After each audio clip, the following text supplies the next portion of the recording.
Dylan Phillips, better known as No Big Deal, is a Christian artist and songwriter, making waves with his thought-provoking lyrics and eclectic production style. His music plays like a personal memoir, blending raw honesty with stream-of-consciousness storytelling.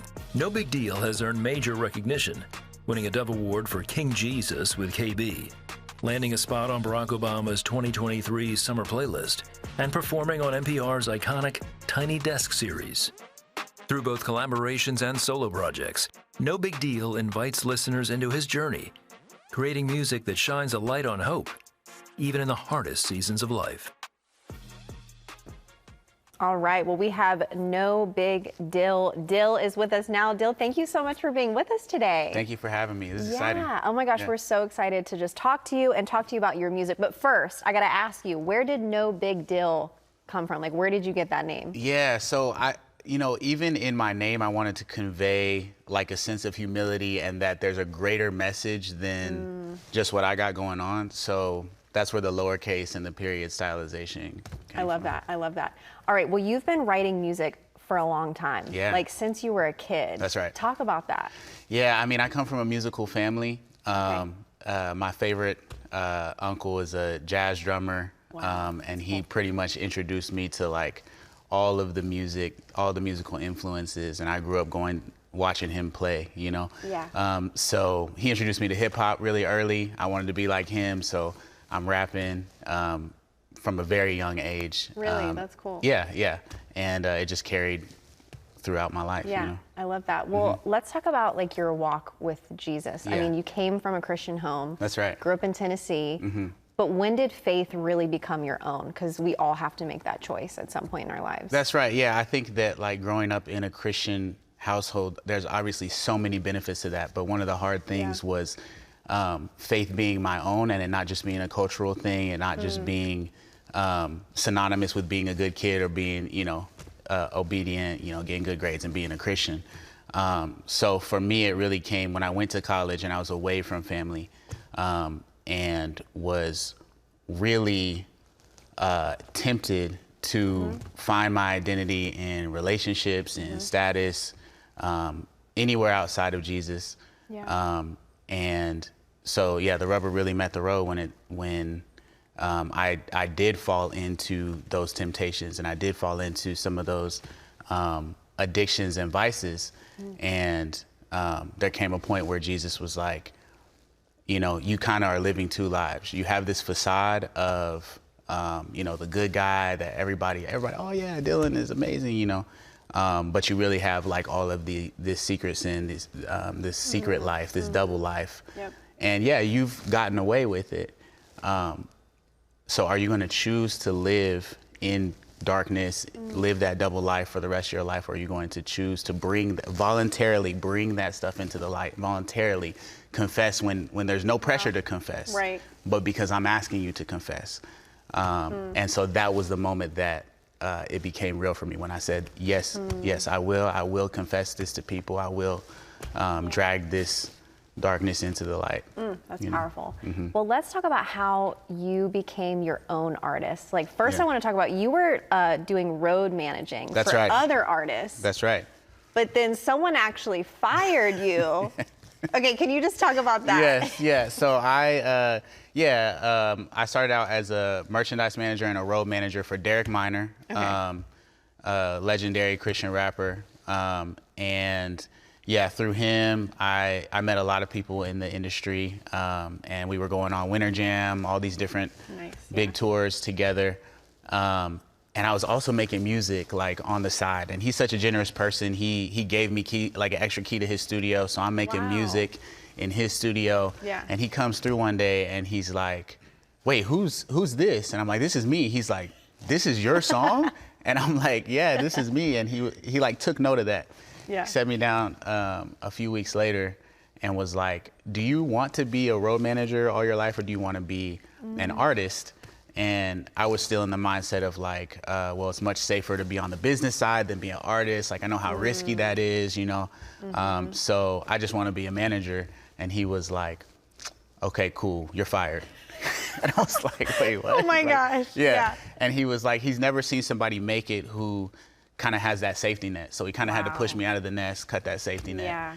And it worked. Yeah, so, obviously you are on like a trajectory of success, but I love how you're so humble at the same time. And I also wanted to just get into your music. You have, I would say, like, you're a clean rapper. You're a clean hip hop rapper. Right. And this is, like, for real, his songs are on my playlist. I'm not just saying that. I was so excited. I was like, no way, I get to talk to No Big Deal. Anyways, thank you. So very excited to talk about this because, okay, just talk about the meaning and the message behind not just your music, but then you also founded Indie Tribe, which I also love. Yeah, and I understand what you're saying with the, like, you know, I just feel like a clean hip hop rapper. I think what you're getting at is like, there's kind of like a box or some baggage that comes with the term Christian rapper, where people tend to think it's corny, it's dated, it can't compete with the mainstream, right? I have no problem with the title Christian rapper. I only have a problem with that box that people tend to, that presupposition that people tend to have. And so, my music doesn't fit in that box. Like, there's people who listen to my music who don't even necessarily know it's Christian rap. They know that I'm talking about God and faith and all of these things because I'm explicit about that. But in their head, they didn't even know, oh, this fits into this niche or whatever. And so Indie Tribe, as you mentioned, is the same way. Like, we have fans that are devout Christians, and we have fans who are just fans of hip hop music, and they love the sound and the artistry. Yeah, and I also got to mention, I mean, you have in one song, Project Pat. Yes. That's so cool. Probably some people are like, I don't even know who that is. Yes, but that's Project okay. Pat, Yeah, legendary Memphis rapper. So there's a Tennessee connection, and he's a believer now, and he's like, amazing. He started a ministry, a prison ministry. Shout out to Project Pat. Wow. Yeah, he's completely different than the Project Pat that like we grew up with. So yeah, he's doing ministry now. So cool. Yeah. I also love that you're really open, and honestly, I see it in your lyrics too. You really point out the hypocrisy within the church, and I think that's a really good thing that you're doing because you've also faced a lot of backlash from Christians because you guys have performed at Rolling Loud, like very non-Christian environments. Just talk about that and why that's important. Yeah, I think, there's this idea of like separation of, secular and sacred. I understand that, and I have a great understanding of that. The thing is, if you are explicit and unashamed in the message that you're giving, and the message is glorifying Jesus and doing good to people, then I don't think there's anywhere you can't go with that message. I think people have got it twisted to where they're like, oh, you should only be in these spaces. Now, if you're gonna go in that space and compromise your message, then maybe you shouldn't be there. But if your message remains the same in the church as it does in these spaces like Rolling Loud or wherever it may be, then I think you should be there. Those people need Jesus, you know? Yeah, absolutely. Talk about why you think your music is resonating with especially the younger generation. I think that people, maybe more now than ever, especially the younger generation, really crave authenticity in music and in media because so much the pendulum has swung towards like performative online, internet, social media personalities that people are like really drawn to down-to-earth authenticity, people that they can relate to. And so I think like relating to people comes from vulnerability, right?